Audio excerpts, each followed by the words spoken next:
On a clear morning in early November of 1943, above the vast emptiness of the Bismarck Sea, a young tail gunner named Michael Russo stared out through the plexiglass bubble at 22,000 feet and watched thin, white lines begin to multiply across the sky, contrails that spread over the blue Pacific like cracks spidering through glass.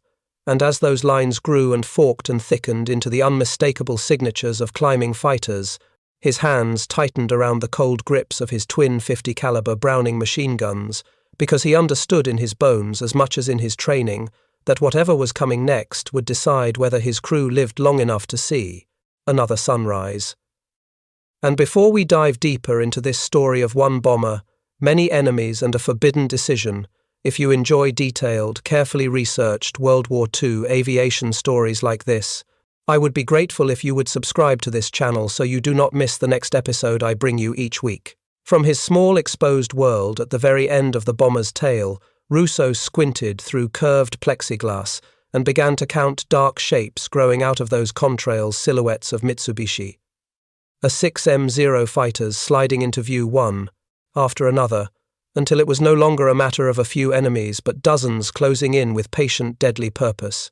And in his headset, the pilot's voice came over the intercom with the kind of forced calm only a man who has already done the terrible mathematics can muster, because the rest of the bomber formation had scattered in the weather. The cloud cover that had promised concealment had simply evaporated, and somewhere up there, the protective arc of the P-38 Lightning escort that was supposed to be between them and those Zeros had never appeared at all. The bomber that carried Russo, a B-24 Liberator christened Devil's Daughter, was suddenly alone in a sky that now belonged to the enemy, and the Japanese fighters responded exactly as their doctrine demanded, peeling off in disciplined pairs to begin their attack runs on the isolated heavy bomber that offered them both a target and a trophy. Inside the cramped tail turret, Russo's eyes flicked down for a heartbeat to the ammunition boxes feeding his guns. Each belt linked in the standard way every Army Air Force's gunner was supposed to use 5 armor-piercing rounds followed by armor piercings. One tracer, a careful 5-to-1 rhythm, designed for reliability and steady observable fire rather than spectacular destruction, the pattern that the manuals said would keep his guns running and in theory keep his crew alive. What those manuals did not mention, and what no one on the ground was supposed to know, was that 3 nights earlier Russo had made a decision that quietly stepped across the line from obedience into defiance, a decision that felt less like rebellion and more like survival. While the ground crew slept and the camp's floodlights hummed over Dobodura airfield in New Guinea, he had gone to the ordnance tent with a simple, plausible lie about needing to repair a damaged belt, signed out boxes of M2 armor-piercing rounds and M1 incendiary tracer rounds, and carried a hand-cranked linking machine back to his canvas shelter. There, by the shaky circle of his flashlight, he spent hour after hour feeding cartridges into the steel links, building a new pattern by hand: 2 armor-piercing, 2 incendiary, 1 tracer repeated again and again until the belts were thick, with forbidden fire. That 2-2-1 mix was not an experiment dreamed up in isolation. The word had already filtered through the Southwest Pacific that this combination was devastating against the Zero's light structure and unprotected fuel tanks, that a single incendiary strike could turn a Japanese fighter into a streak of flame in the time it took to exhale. But it was also a combination explicitly banned from use in the B-24 Liberator, because the incendiary rounds burned hotter, pushed barrel temperatures far beyond safe limits, and created a real risk of warping steel or igniting stray fuel vapors inside the confined spaces of the bomber's turrets. Russo understood all that. He also understood that the crews who had gone down the week before had followed every rule, fired only authorized belts, and still burned in the sea. The narrator of this story, looking back from decades later, can tell us that what would unfold over the next 40 minutes above the Bismarck Sea would be investigated in detail, written up, filed, and then quietly buried under classification. Stamps an air battle so improbable that official historians would argue about it long after the war, and skeptical staff officers would spend years looking for ways to explain it away. To truly grasp why this single encounter became so contentious, you have to step back from Russo's turret and look at the broader canvas of the Solomon Islands campaign in late 1943, when the war in that theater had hardened into a brutal contest of attrition. The 5th Air Force and the 13th Air Force were flying long grinding missions almost every day, sending heavy bombers against Japanese strongholds at Rabaul Bougainville and fortified positions along the length of New Britain, and the burden of those deep raids fell heavily on the consolidated B-24 Liberator. On paper, the B-24D model was an intimidating machine. It carried a 10-man crew and bristled with 10 50 caliber M2 Browning machine guns scattered across nose, dorsal belly, waist and tail positions, so that almost any angle of approach would in theory meet a wall of heavy fire. 4 Pratt & Whitney R1830 twin Wasp radial engines hauled the big bomber through the sky at a maximum speed of a little over 300 miles per hour and pushed it up toward altitudes approaching 28,000 feet. Its fuel tanks gave it a range of roughly 2,500 miles, enough to cross vast stretches of Japanese-held ocean, strike a target, and slog back home again. That range made the Liberator a natural choice for long-range strikes against Rabaul and other strongholds. But there was an ugly catch embedded in that strength. Range without fighter protection was almost meaningless when the enemy could meet you in numbers. Opposite those Liberators stood the Mitsubishi A6M0, still the Imperial Japanese Navy's primary frontline fighter in late 1943, despite the arrival of newer types.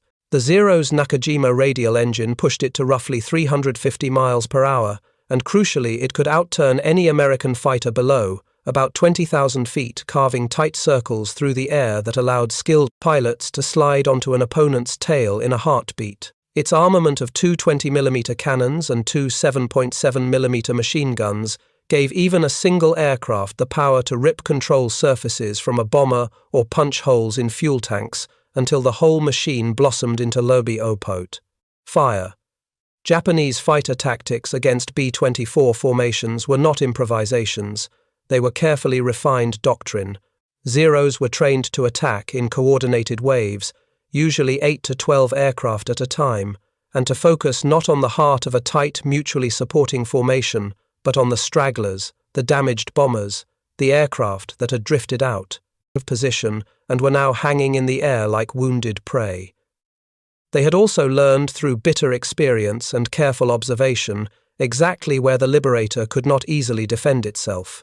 The area beneath the nose where a gunner could not depress his weapons far enough to cover every angle, the narrow zones of sky where the arcs of the left and right waist guns did not quite overlap, and the brief but deadly moments where turret gunners were forced to reload. All of these became doors through which Zero pilots could enter and deliver killing blows. Records from 5th Bomber Command in October and November of 1943 painted a grim statistical picture. Whenever B-24s went in without fighter escort against heavily defended targets, their loss rates crept toward 40%, almost half a force destroyed in a single mission. Behind those percentages were real Japanese units, such as the 204th, 251st, and 253rd Naval Air Group's elite Kokutai, based at airfields around Rabaul, with a combined strength of more 300 aircraft. The mathematics of a lone Liberator meeting a large Zero formation were simple and merciless. Once the enemy had found you and formed up properly, your remaining life could be measured in minutes. Even the way American gunners loaded their guns was governed by mathematics and procedure. Ammunition belts for defensive guns were to be assembled according to strict Army Air Force's technical orders, and the standard 5-to-1 ratio of 5 M2 armor-piercing rounds, followed by 1 M1 tracer, had been calculated for the European theatre, where gun crews were usually firing at heavier, more robust German aircraft. The armor-piercing bullets could punch through engine blocks and fuel tanks, while the occasional tracer allowed a gunner to see the path of his fire, walk it across a target, and adjust his aim without wasting entire belts. In the Southwest Pacific, however, ordnance officers had begun receiving a different kind of round in April of 1943, the M1 incendiary tracer that combined a visible trajectory with a phosphorus charge that burst into searing flame on impact. Field reports from that theater quickly filtered back, telling of Japanese fighters that turned into flaming arcs with a single well-placed burst, and of a new belt loading pattern. 2 armor-piercing, 2 incendiary, 1 tracer that tore the fragile Zeros apart with terrifying efficiency. That very efficiency terrified the engineers responsible for keeping B-24s in the air. Unlike the Boeing B-17 Flying Fortress, whose turrets and fuel systems were arranged differently, the Liberator's defensive turrets sat closer to fuel tanks and pressurized hydraulic lines. The M1 incendiary rounds ran hotter, and under sustained fire they could drive barrel temperatures up beyond 800 degrees Fahrenheit, hot enough to ignite fuel vapors lingering in the turret to soften and warp steel barrels until they bent, or to compromise seals so badly that a gun would seize up in a catastrophic jam just when a crew needed it most. The response from the bureaucracy was swift and absolute. Technical Order 1943-157 laid it out in dry, unequivocal language. B-24 aircraft would use only the standard 5-to-1 belt loading. Incendiary or incendiary tracer rounds could not exceed a ratio of 1:6 unless a group ordnance officer gave specific written authorization, and any violation of that rule would carry the threat of court-martial. The men who flew inside those bombers understood the regulation and the reasons behind it, but they also understood something that never appeared in print. They had seen with their own eyes what happened when an M1 incendiary tracer struck a Zero's wing root or fuselage fuel tank, how a single glowing impact could transform a sleek fighter into a rolling fireball in an instant, and they knew that the enemy pilots who attacked from dead astern, driving straight through the narrow cone of fire from the tail turret, would not show them mercy simply because their belts were technically correct. For some gunners it was a simple cost-benefit calculation risk, a court-martial after the war, that you might not live to see or go into the next mission with exactly the same ammunition mixture that had already failed to save other crews. On the Japanese side, this growing confidence fed what one might call a calculated contempt for the B-24. Where the B-17 was famous for flying in tight, overlapping formations that created a moving fortress of interlocking fire, the Liberator, with its different wing, different handling and different mission profiles, often loosened into ragged shapes at high-altitude gaps opening between aircraft until each bomber had to rely more heavily on its own guns. Captured Japanese intelligence documents from Rabaul in late 1943 showed that fighter leaders were not guessing about these weaknesses, they were teaching them. One translated bulletin described the Liberator as particularly vulnerable to sustained stern attacks once it had been separated from its companions, and recommended coordinated strikes by 8 or more fighters layering their runs so that the defensive fire from a single tail turret would diminish under constant pressure. The assessment was not arrogant boasting, it was battlefield arithmetic written in careful phrases. A Zero closing from the tail sector confronted exactly two 50 caliber guns in the rear turret, guns that could at a convergence range of around 300 yards spit out roughly 1,600 rounds per minute between them. But the turret's traverse speed set a limit on how quickly a gunner could shift from one threat to another.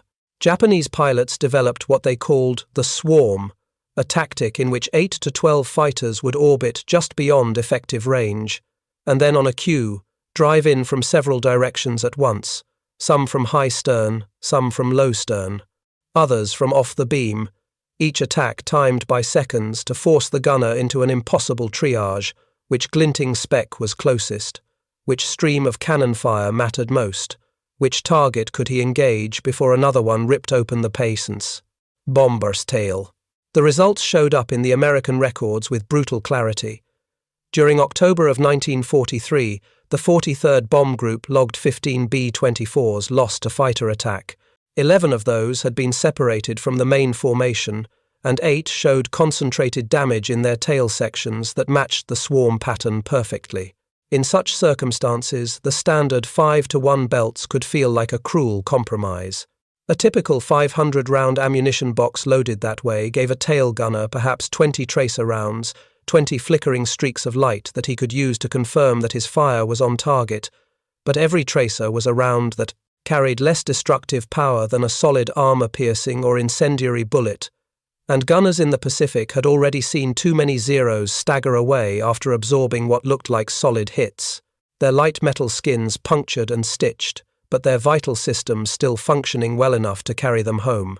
In that kind of sky, under those odds, men like Michael Russo began to wonder whether the rule book written far from the Bismarck Sea still deserved to have the final word. That quiet doubt grew sharper each time a gunner watched a Japanese fighter soak up armor-piercing strikes and still limp away. The new M1 incendiary tracer made that contrast impossible to ignore. Unlike a conventional round that simply punched holes through metal, the incendiary carried a small charge of phosphorus that burst alight the instant it struck, burning at temperatures on the order of 5,000 degrees Fahrenheit. When that kind of heat met the unprotected fuel lines that snaked through a Zero's fuselage or the fabric that still covered its control surfaces, the effect was immediate and horrifying. A single hit in the wrong place could turn a pale grey fighter into an orange fireball in the time it took the gunner to blink.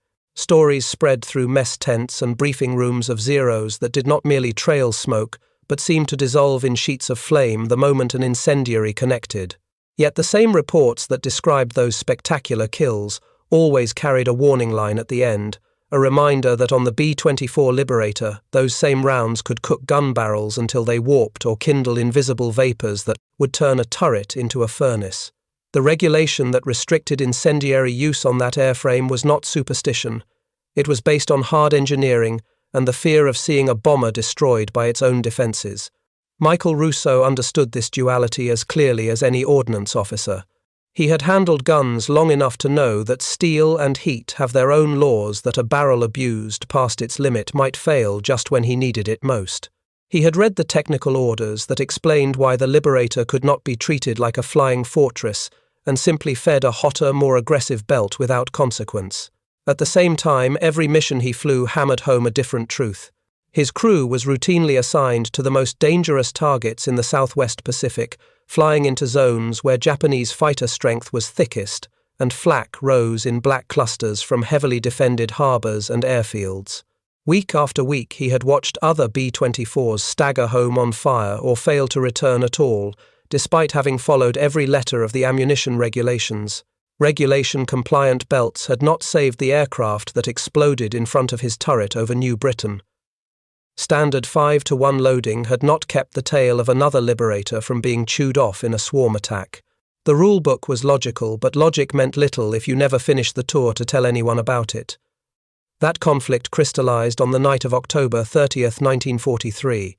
At Dobodura Airfield, under the humming glare of bare bulbs and the fading glow of the setting sun, Russo walked toward the ordnance tent with a quiet decision already made. He told the supply sergeant that he needed to repair a damaged ammunition belt, a simple request that did not raise any eyebrows. On the ledger, he signed out crates of M2 armor-piercing rounds and M1 incendiary tracers, along with a small hand-cranked linking machine. Then he carried his cargo back to his dimly lit tent where the noise of engines being serviced drifted in through the canvas walls. For 3 straight hours he sat cross-legged on the floor, with the linker clamped between his knees, working by flashlight as mosquitoes orbited the beam. One by one he fed cartridges into steel links, counting under his breath as he established a new rhythm: 2 armor-piercing, 2 incendiary, 1 tracer, then repeat and repeat again until a single belt held a long chain of potential explosions. When his hands ached and his eyes burned from the effort, he fed the finished belts into the ammunition boxes that served the tail guns of Devil's Daughter. By the time he blew out the light and lay back on his cot, the choice had been made. On the next mission, he would carry a forbidden 2-2-1 load into the sky. In the modern retelling of this story, the narrator sometimes pauses at this point to look out at the audience and ask where they are listening from or what they already know about B-24 tail gunners fighting in the Pacific, because the experiences of men like Russo can feel both distant and strangely intimate. They are tales born from official records and technical reports, but also from the memories of crews who watched the world through tiny windows of plexiglass and understood that a few seconds of decision could separate an uneventful debrief from a name carved on a monument. With that in mind, the story turns toward the mission that would test Russo's decision to the very edge of its consequences.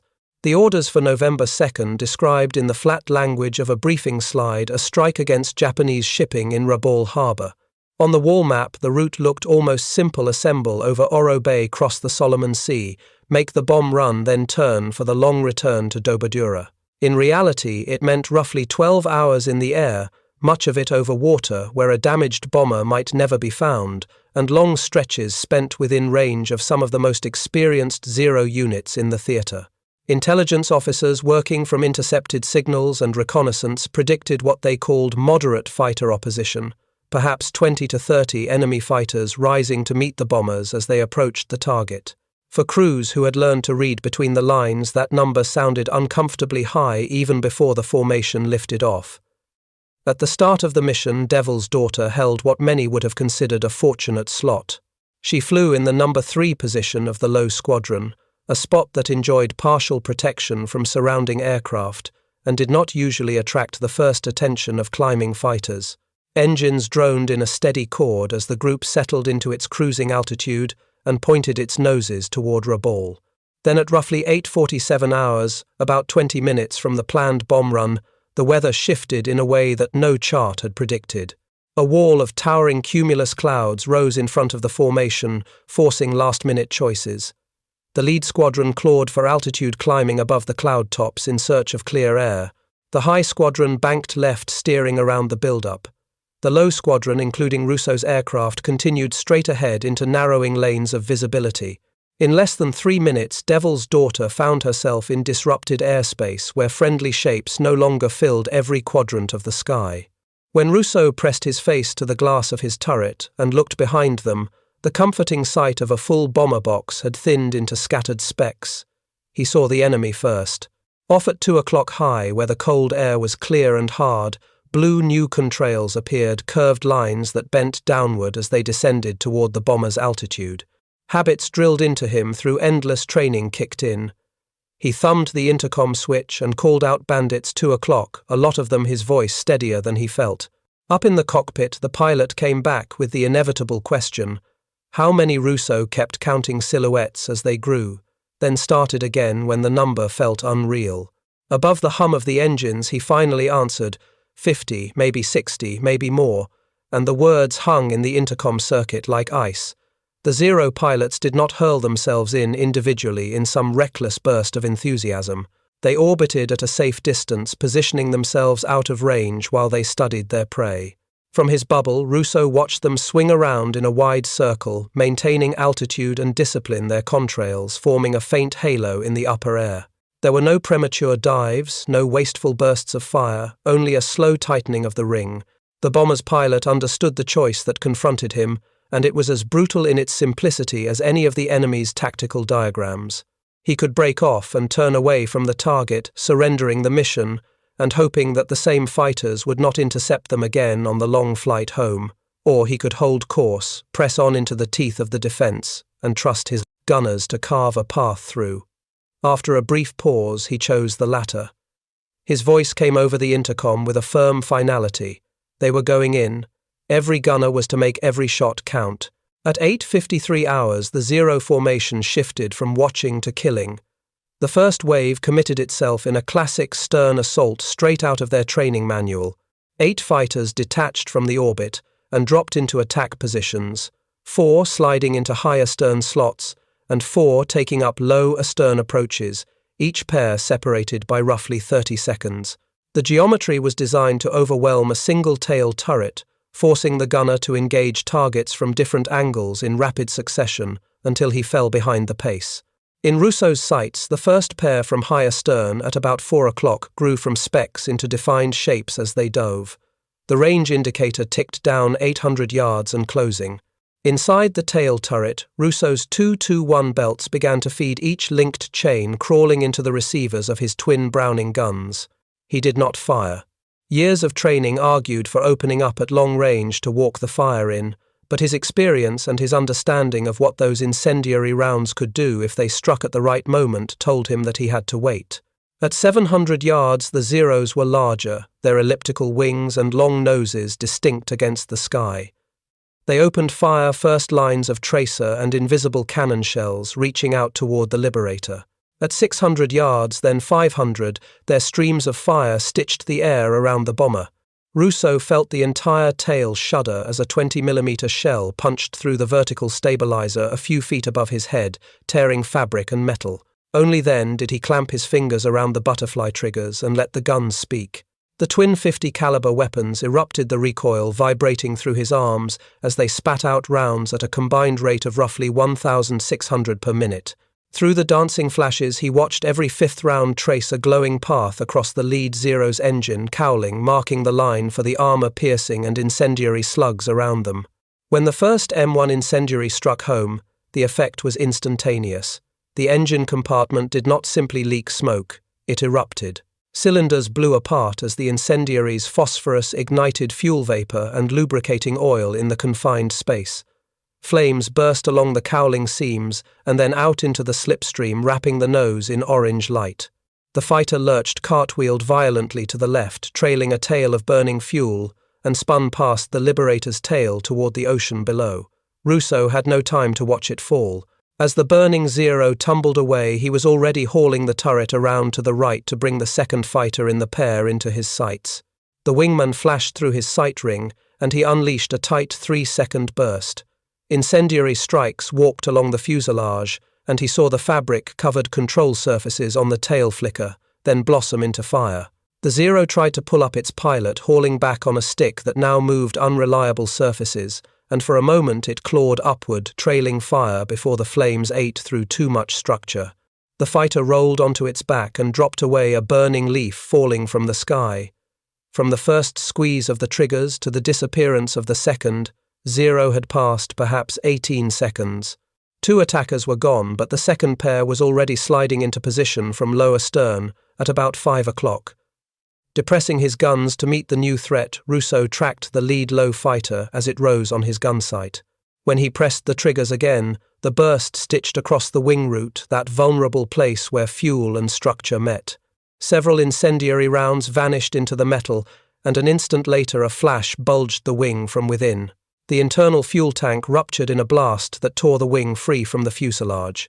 The entire panel separated and tumbled away, spinning through the Liberator's propeller wash, while the crippled fuselage rolled and broke apart. In the cramped confines of the tail turret, Russo risked a glance at his ammunition counter and saw that the first belt had already been eaten down to roughly 320 rounds.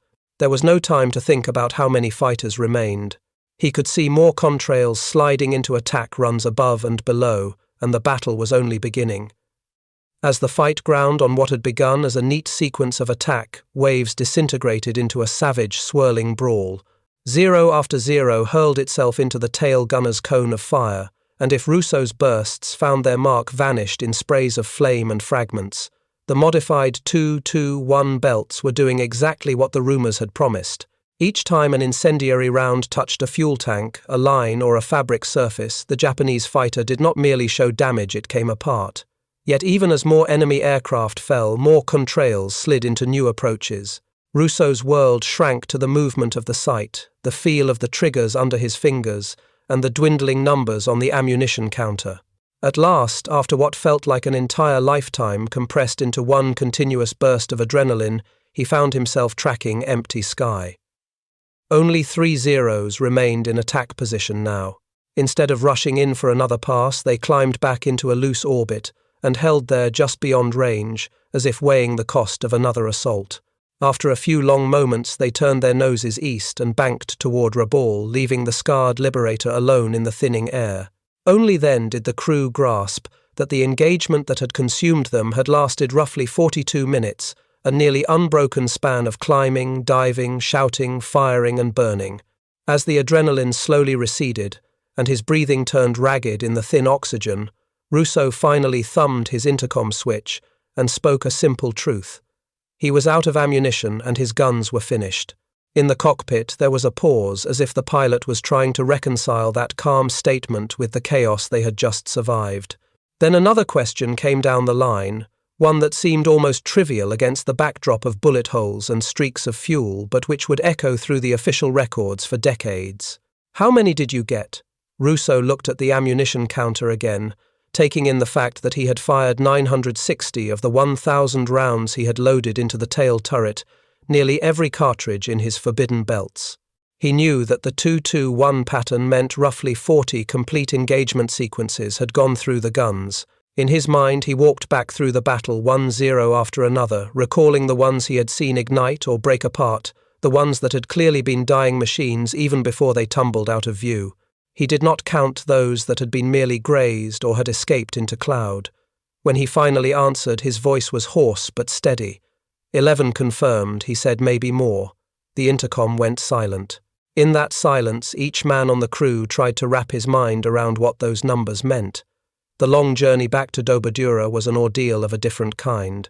Devil's Daughter was no longer the clean, confident bomber that had left its parking slot that morning. 2 of her 4 engines had taken damage. Although they still turned, they vibrated and coughed in ways that made every minute of flight feel precarious. Hydraulics that had once responded smoothly now lagged or groaned. Control forces changed as the pilots wrestled with an airframe that no longer matched the numbers in the manual. Holes whistled and rattled in the skin, letting thin air claw its way into the fuselage.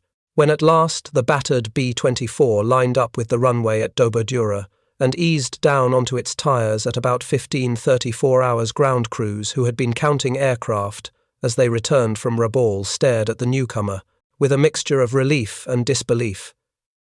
Inspection teams swarmed over the fuselage and wings, chalking circles around holes, tracing the paths of cannon shells and machine gun rounds. By the time they were finished, they had counted 187 bullet holes spread across the bomber's body. At the tail where Russo had sat through the entire inferno, the twin 50 caliber guns were visibly warped, their barrels bowed and discolored by the heat of sustained incendiary fire. They looked exactly like the failure mode that technical orders had warned B-24 crews to avoid at all costs. Inside the debriefing room, under the harsh light of clipboards and official procedure, the story began to take on a more constrained shape. Russo and his crewmates had a tacit understanding before they ever sat down at the table. No one mentioned the long hours with the hand-cranked linker.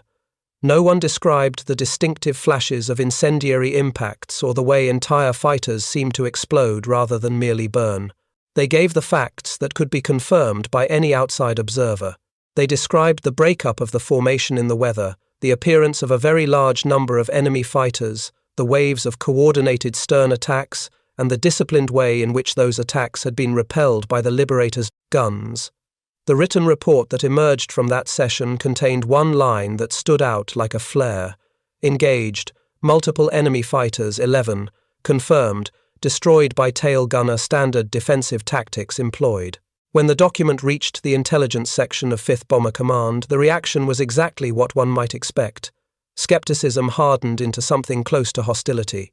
11 kills claimed by a single defensive position in one sortie not only exceeded the norm, it shattered it. In fact, Russo's reported tally did more than bend existing records. It broke them. Before this mission, the highest number of confirmed kills credited to a bomber gunner in a single engagement in that theatre had been 6 awarded to a B-17 top turret gunner who had fought off Japanese fighters during the Battle of Midway. To have a tail gunner in a B-24 over the Bismarck Sea claim almost twice that number forced senior officers to sit up and pay attention. 3 days after the mission, an ordnance investigation officer arrived at Dobodura with a very specific task: examine Devil's Daughter's tail turret and find out what had really happened back there. He climbed into the cramped space that had been Russo's world and began taking pictures of the warped barrels from every angle. He collected and counted the empty belt links scattered across the floor, reconstructing in his mind how many belts had been fed and in what pattern. Back at his desk, he did the mathematics that Russo had avoided sharing. The distribution of links, the number of fired rounds, and the condition of the barrels pointed in one direction only. The guns had been loaded with a 2-2-1 mix of armor-piercing and incendiary tracer ammunition. On November 7th, Russo was called in for formal questioning. There was no point in pretending that the investigators' calculations were wrong, and Russo did not try. The physical evidence was as conclusive as fingerprints. When asked directly why he had violated a technical order that carried the weight of court-martial, he gave an answer that would be copied word for word into the official record. He said simply that he had figured a court-martial beat dying. It was a blunt statement, stripped of any attempt to sound noble or clever, and it forced his superiors to confront the uncomfortable gulf between doctrine and the reality of combat in the Southwest Pacific. At that moment, the leadership of 5th Bomber Command faced a choice as stark in its own way as the one Russo had faced in his turret. They could move swiftly to punish him, making an example of the tail gunner who had dared to improvise with forbidden ammunition, thereby reinforcing the authority of technical orders and the chain of command. Or they could pause and ask a harder question: what did it mean for bomber defense across the entire theater if a single gunner using a different ammunition mix could produce such extraordinary results? They chose the second path. Instead of convening a court-martial, they convened a board of inquiry charged with evaluating not the morality of Russo's decision, but its tactical implications. In rooms far from any runway, they laid out the facts of the engagement, the damage to the aircraft, the ammunition expenditure, and the claimed enemy losses, and then they brought in engineers and analysts to interpret them. Those engineers began with the guns themselves. Tests performed on the damaged barrels confirmed what the ordnance manuals had feared. The steel had been brought very close to its failure point. Based on temperature modeling and the amount of visible warping, they concluded that if Russo had fired perhaps another 200 rounds in long continuous bursts, the barrels might have softened and drooped to the point of catastrophic malfunction. In that sense, he and his crew had survived by a margin measured in seconds of trigger time. Yet the same analysis forced the board to acknowledge another reality. Without the destructive effect of the incendiary heavy belts, Devil's Daughter would almost certainly have been overwhelmed and destroyed by the swarm of Zeros that had intercepted her. Russo's violation of the technical order had simultaneously created a new risk and removed a larger one. The investigation did not stop at that paradox. Specialists at Wright Field in Ohio, where the Army Air Forces conducted much of its technical research, requested that the damaged guns be shipped to their laboratories. Their metallurgists and ballistics experts studied the way heat had flowed through the barrels, how the steel had responded, and where stress had concentrated.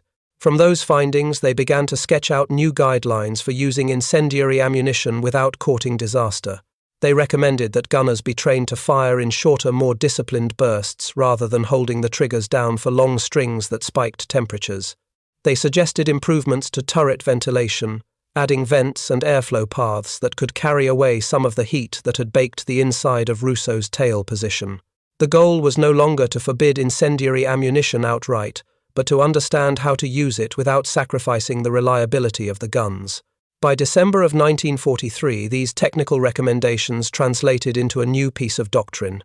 5th Bomber Command issued Tactical Bulletin 43-118, an experimental authorization that formally permitted 2-1 ammunition loading on B-24 aircraft assigned to long-range unescorted strike missions. The bulletin spelled out that gunners would receive additional instruction in thermal management and burst fire discipline, emphasizing that they must fire in controlled pulses rather than endless streams.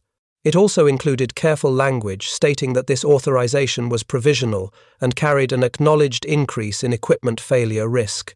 In other words, command was not pretending that the 2-1 belts were safe in the old sense of the word. They were simply accepting a new balance between risk and reward in the face of enemy tactics that had already proven deadly. Russo's battle above the Bismarck Sea did not become public knowledge in the way that some famous dogfights did, but within the training system it took on a different kind of life. His engagement was turned into a classified case study used in films and lectures at gunnery schools. Instructors replayed diagrams of the attacking Zeros and the defensive arcs of the tail turret, emphasizing that the ammunition change was only part of the story. They highlighted how Russo had prioritized targets, choosing the nearest or most dangerous threat rather than being distracted by the sheer number of attackers. They pointed to his discipline in holding fire until effective range, even as enemy cannon shells were already ripping into his aircraft. They returned again and again to the principle of firing in briefer, precisely aimed bursts rather than spraying ammunition in blind panic. The message was clear. Hardware mattered, but human judgment and control multiplied whatever advantage the hardware could provide. On the other side of the battle line, Japanese intelligence officers at Rabaul were trying to make sense of their own losses. Captured documents from late 1943 include references to a new American incendiary weapon that seemed to set fighters ablaze with unusual speed.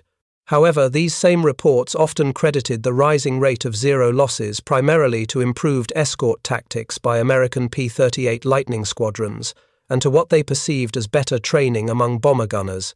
They did not fully grasp that the ammunition belts feeding those guns had changed in a fundamental way.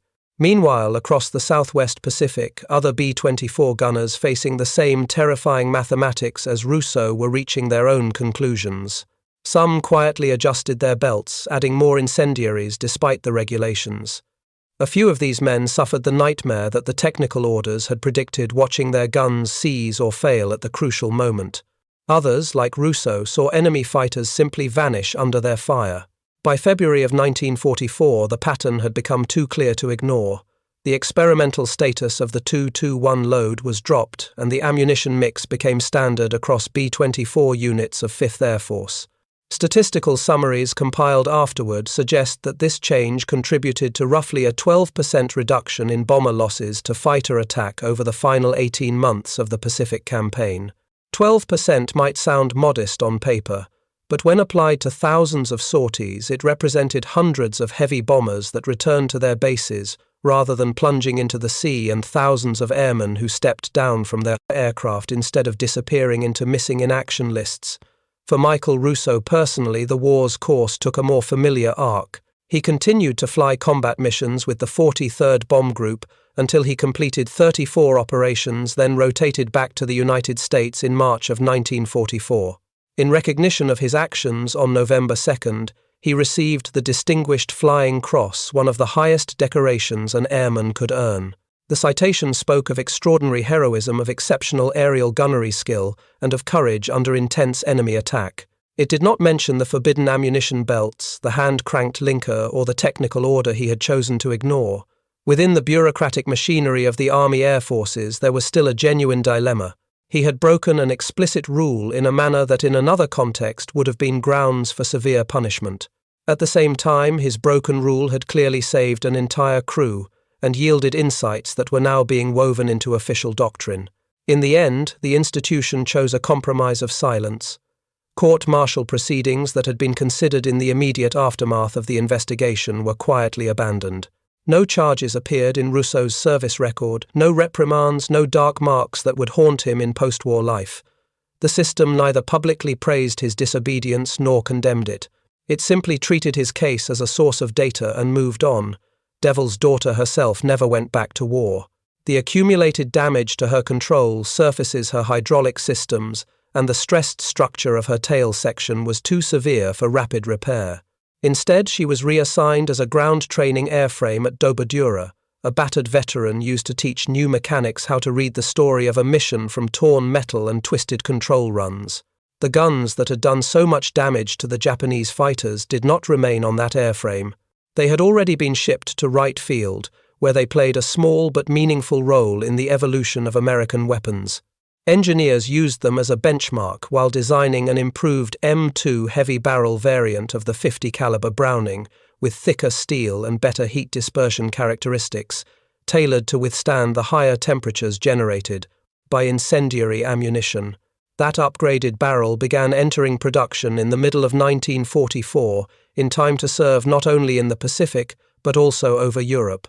Japanese tactics, meanwhile, were changing for reasons that had little to do with American ammunition. As Allied forces captured airfields closer to Japanese strongholds, Zero units had less warning time when bombers approached and fewer opportunities to assemble large coordinated swarms like the one that had attacked Devil's Daughter. The great circling masses of fighters that had terrorized isolated B-24s in 1943 became rarer after mid-1944, simply because the strategic geography of the war was shifting. In post-war interviews, surviving Japanese aces such as Saburo Sakai remembered that American bomber defensive fire seemed to grow more lethal as the war went on. Looking back, they tended to attribute this change to better trained gunners and improved fighter escort coordination, rather than to any specific change in ammunition. The statistics, however, tell a subtler story. Loss rate curves for heavy bombers in the Pacific show a noticeable bend beginning in December of 1943, precisely when 2-2-1 authorizations were being put into effect. In the European theatre, where German aircraft were heavier and more robust than Zeros, similar adjustments to ammunition belts were later adopted. There, the incendiary rounds did not produce such dramatic disintegrations, but the psychological impact on attacking pilots was still real. Luftwaffe veterans would later speak of seeing entire sections of an aircraft erupt in sparks and flame after flying through bomber defensive fire, and of feeling a growing reluctance to press their attacks to point-blank range. Modern aviation historians still argue over the exact details of Russo's engagement. Some point out that in the confusion of a 40-minute fight, it is easy to double-count aircraft, to mistake a fighter spiraling away for one that never recovered, or to assign sole credit to a tail turret when other gunners might have been firing at the same time.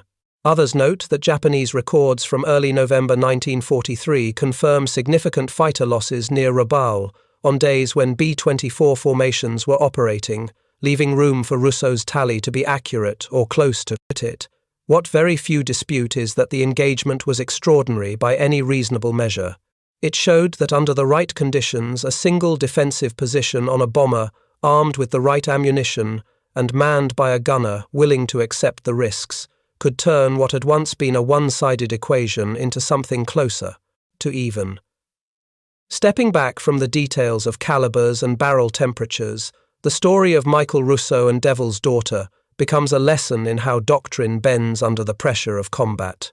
Regulations exist to protect crews and equipment, to impose a kind of order on the chaos of war, but they are written in rooms far from the place where tracers burn through thin air at 22,000 feet, and where as many as 80 enemy fighters may be converging on a single aircraft. At that altitude, in that situation, assumptions that made sense on paper begin to fray. Every tail gunner in the Pacific Theatre, whether he followed the manual or quietly adjusted his belts, faced a version of the same choice: obey the letter of the rules and accept long odds, or adapt and hope that ingenuity would keep him alive long enough to matter. Russo's choice, viewed from this distance, is best understood not as an act of rebellion, but as an example of evolution under extreme pressure. He did not alter his belts out of boredom or vanity. He did it after watching the standard approach fail, and after weighing in his own mind the risks of hot barrels against the near certainty of being swarmed. The remarkable part of the story is not only that his improvisation worked, but that the Army Air Forces proved willing to learn from it. Instead of closing ranks around doctrine, leaders investigated, listened to engineers, and then reshaped official policy to incorporate a lesson that had originated in the hands of a single enlisted man in a canvas tent. That willingness to admit that the manual might need revision when confronted with new evidence was itself a quiet act of courage, one that saved lives in ways no medal citation could ever fully capture. And as with so many stories from the air war of the 1940s, it reminds us that behind every line of regulations and every line of statistics, there were individuals who, when the moment came, had to decide whether to follow the rules they had been given or to write new ones in the sky.